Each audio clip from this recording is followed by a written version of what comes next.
Hello everyone and welcome to my channel. My name is Crown and today we are going to have some more stories that I hope that you will enjoy. But before we start, it will be so much appreciated if you would subscribe to the channel, like the video if you enjoyed it, and maybe leave a comment down below. These simple clicks would mean a lot to the future of this channel and really reward the effort that I put in every day. And now, without further ado, let's go! Backstory before the story. The story is from my cousin who allowed me to share this one. Background on her. She's now 18 and has had osteoporosis and osteoarthritis since she was 4. My very protective aunt found out after she had horribly destroyed her arm in 3 places in her last ever baseball game. Her knees shortly after would give her major pain, and yes, she could walk but not for extended periods before getting extremely tired and was granted a power chair by the state. Now onto the story. My aunt and cousin, she was 8 at the time, were out shopping at their local supermarket. My cousin was having a particular rough day already, and she had her power chair with her. My aunt and her went over to the deli counter to pick up sandwich fixings for a party my aunt's company was having her host.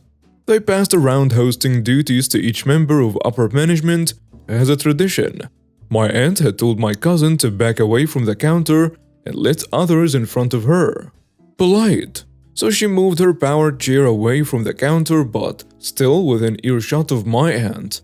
As my cousin told me, this is when the entitled mother, we will call Karen, and her demon entitled son, we will call Cartman, entered the picture. Background on them from what my cousin remembers.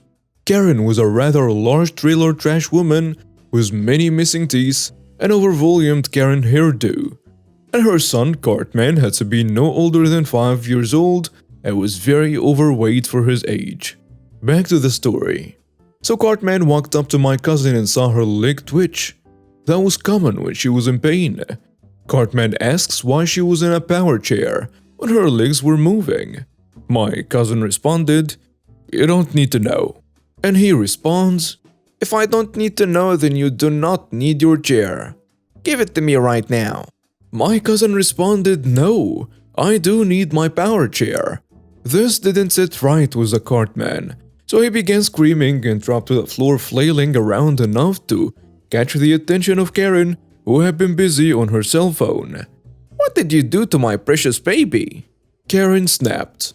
My cousin responded, "He just tried to steal my power chair." And what happened next shocked my cousin. "How dare you that you don't give my angel son what he wants? Don't give him your power chair. He always gets what he wants." "No, I need this chair." This ordeal has at that point drawn a crowd of a few onlookers looking disgusted with Cartman and Karen. Mind you, at that point, Cartman was still throwing a tantrum on the floor and was not disciplined at all. "How dare you commit disability and welfare fraud?" screamed Karen. "You will give my well-behaved son your chair, or I will force you to." And that's when Karen grabbed my cousin's arm and yanked her out of the chair, and she hit the ground hard.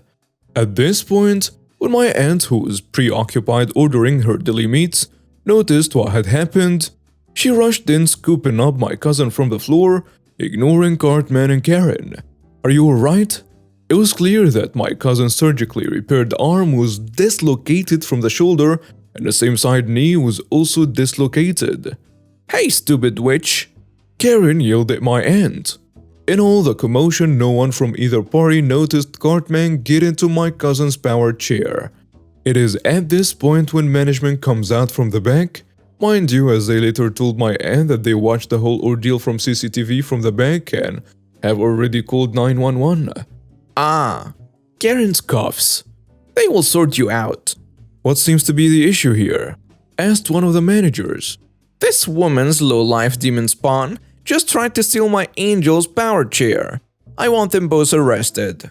"Ma'am, we know exactly what happened," said the manager while looking at the conveniently located security cam pointed right at her. Then we're leaving," Karen nervously shouted. "Oh no, you're not. We already called the police." said the second manager. Yeah, that's when Karen and Cartman make a beeline for the exit with a power chair. They make it to the exit but are stopped by a burly officer, as it was later told by my aunt, and the chair returned. What happened next, my cousin doesn't know because she was taken by EMS. It was later revealed by one of the bystanders that both Karen and Cartman had been arrested and held in a lot till CYS came and were separated. Last year I was managing a shift in a restaurant. I was in the office as it was almost closing time, so I was sorting out the money and so on. I spotted on the CCTV the last table of customers standing very close to my waitresses in what looked like a confrontation, so I went out to see what was happening. For context, one of the waitresses had worked with us for a long time and was Russian, but spoke perfect English. It was the other waitress for a shift as a trainee. She was Spanish, and she spoke enough English to do her job, but her understanding of the language was far from perfect, especially when people were talking very quickly. When I came out and asked the customers what was wrong, they told me they were relieved to finally talk to an English person, as my waitresses were of no help to them. They said that their 10-year-old son put his hand into his pocket to take out a 5-pound note as he wanted to leave it as a tip, but he noticed that it was gone. They told me that the trainee waitress had stolen it. Before engaging further, I told him I wanted to talk to my team. I asked both of them to talk to me out of earshot of the customers. The Russian waitress told me that she was on the other side of the restaurant, stacking chairs and cleaning the entire time they were in, and the only interaction she had with them was to help our trainee place the order with the kitchen. The trainee said she had no idea what was going on, and both waitresses asked me to search him in front of the customers to prove they didn't have the money. We were mostly cashless at the time. I fulfilled the request, and although it was incredibly awkward doing so on the restaurant floor, the customers were watching and I wanted to clear my team's name. So I put my hands into all their pockets and turned their aprons inside out. Nothing was in there apart from a few receipts. I went back to the customers and informed them that I had searched both waitresses, and both denied taking the money. Their son had probably dropped it somewhere and not realized. They then informed me that they had seen our trainee waitress, who was standing next to me at the time, bend down and pick it up off the floor. I again told them that I had searched her as it was her first day on the job, and she was new to this country. It would be of zero benefit to her to risk her job for the sake of 5 pounds. They told me they would be reporting us, so I said they were welcome to contact the police, but I wouldn't be taking it further, and they would not let it go. I went back into the office and took the trainee with me. I went back through the CCTV footage and saw that the only time she bent down was to pick up a very obvious napkin about 4 times the size of a fiver. I filmed it on my phone to show the customers, and I was getting quite annoyed at this point as I knew my team wouldn't do this. I came out again and showed the video, but they were not happy. They asked to go into the office to review the footage themselves, which I refused to allow due to the security risk. They glanced over at the trainee waitress, who was shaking slightly while holding herself and looking visibly scared. They smiled at her and told her they were going to be calling the police. Again, I told them I thought they should, as the police will be able to have a full copy of the day's CCTV and will be able to see no wrongdoings occurred. I then made them pay their bill and asked them to leave. But of course they refused, so I called the shopping center security.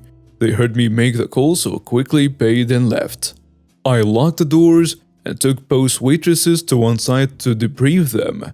I'll never forget the look of pure fear that came across the Spanish waitress's face when they left, as she could only understand a small portion of what went on and was sure she was going to lose her job and be deported.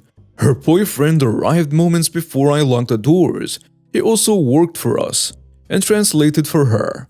She had to sit down because she started to cry so hard when everything sunk in, and she understood that we believed her. The customers, of course, complained to the head office, who packed up the waitress, and the police were never involved. And of course, those xenophobic jerks were banned. Edit for whoever cares, who's a couple and the waitresses were white. Me again from the animal shelter, which is a magnet for the crazy and over-entitled of the world. Enter a 60-year-old entitled grandma. She comes into our shelter with this tiny little poodle that is skin and bones, missing hair and blind and seemingly deaf. The dog looks like it died months ago, and just didn't know it. Well, entitled grandma brings this dog in and says it's a stray she found. We ask her the basics. Do you live in this county? Is one of the biggest questions we ask. See, what some people don't know is that every county in a state has its own county animal shelter or animal control facility. Any stray animal found must be brought to that county shelter, usually within 48 hours of finding the animal. It is illegal to take a stray animal from one county and surrender it to an animal shelter in a different county that you do not live in. Now, that being said, the entitled grandma doesn't live in this county. However, she claims to have found this dog running down the road in our county. Okay, it happens. We took the dog in, and I got called to do its medical examination. I make sure that dogs and cats and whatever else we get has their proper shots and medication so they don't get sick while here, or if they are sick so we can at least start getting them healthy. This requires a lot of wrestling with big animals that can kill me if they timed it just right. I don't want to take their pill or get a shot. So I take the little poodle into the pack, and the first thing I do is scan any animal coming in for a microchip. Chip comes up instantly. I research that chip, and sure enough it is from the next county over that entitled grandma lives in. Registered to that county's animal control. This is a red flag for me. This tells me it's her dog. However, I followed through and contacted the next county's animal control. They pull up the chip number and give me the owner's name, address, and the phone number. It's not the entitled grandma. I think to myself, well, I've been wrong before. I call the owner on the chip. Turns out the owner is the entitled grandma's daughter. Hello, is this grandma's daughter? Yes, who is this? Yeah, I'm me from County Animal Shelter. Are you missing a small elderly poodle? No, I got a poodle for my mother as a present back in 2016. Did it get lost? No, your mother brought it in and told us it was a stray she found. She falsified information on a government form and abandoned her animal. These are pretty serious issues. She needs to come get her dog now. I understand. And I will call her and make sure she comes and gets her dog back. About a half hour goes by and my desk phone goes off. It's the daughter number. I think, okay. This is them telling me they are coming back. Nope. County Animal Shelter. This is me speaking. Daughter sounding very frustrated. Yes, this is me calling back. My mother isn't coming back for the dog. She says she doesn't want it anymore because she thinks it's old and ugly. She demanded I get her a teacup chihuahua instead. Well, that's between you and her. But either you or her need to come get this dog, as it's an actual crime to surrender your animal to a shelter in a county you don't live in, let alone the animal abandonment charges and putting down false information on a government form. I understand, but I work in another county and can't make it in time to get the dog. Then your mother needs to be an adult and come get her dog. She's got till the end of the day. Otherwise, we will be filing a police report. Well, she's old. She shouldn't have to deal with this kind of stress. Well, she should have considered that before she lied to us and abandoned her animal. Have you ever seen this dog? It's skin and bones. You're aware that animal cruelty is a felony in this state, right? Fine, I'll come get her dog. We close at X hour. She hangs up. I go to lunch. I doubt I will see her or her mother, but I'm true to my word. If they don't get here by the end of the day, they are going to be dealing with the police instead of us. Edit. Quick update. With 3 minutes left to go till we close and no daughter or grandma in sight, This will now become a police matter. I gave them plenty of time to get here. Now they can deal with felony charges. Edit 2. No word from the daughter or the entitled grandma either. I doubt they will show up again at this point.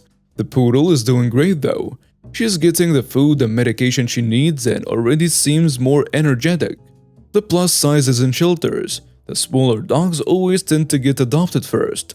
So once she is medically cleared for adoption, she will most likely get a home that day. Edit 3. Okay, so this should be the conclusion here. The poodle was placed with a senior dog rescue that already has a foster lined up. The puppet has been medically cleared, so they are going to be just fine. As for the entitled grandma, the police make contact. She committed the crime in this county, therefore she's having charges placed against her in this county. And now we have reached the end of today's stories. Thank you for watching and see you next time.